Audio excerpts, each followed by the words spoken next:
آکتو دوره آموزش بازیگری نوجوانان 13 تا 17 سال.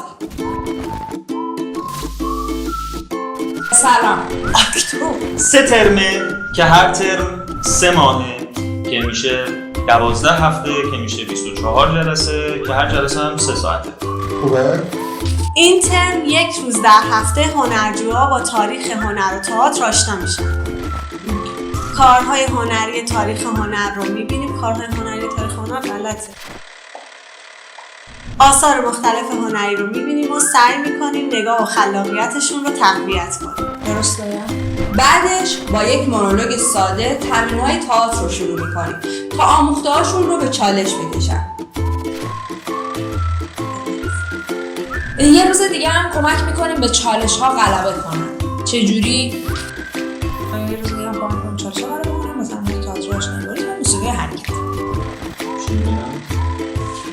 با تمرین‌های تئاتری، ریتم، موسیقی و حرکت.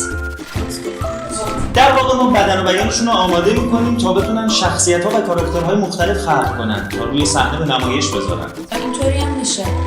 پایان ترم یه اجرای تک نفره میذارن تا نتیجه زحماتشون رو ببینن و بتونن خودشون رو ارزیابی کنن. من پرتو قلی زدم، کارشناس بازیگری.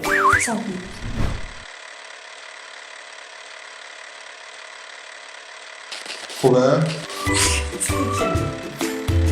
من مسعود منصوری هستم، بازیگر، لیسانس بازیگری، فوق لیسانس کارگردانی. نیما جهانبین، کارشناسی ارشد کارگردانی. ستاره افشون کارشناس ارشد ادبیات نمایشی. شادی مهدیزاده، کارشناسی ارشد عکاسی. اینجا این اتفاقات داره اینجا میفته. هنرگاه اینجا هنرگاه. اگه سوالی داشتین از ما بپرسید.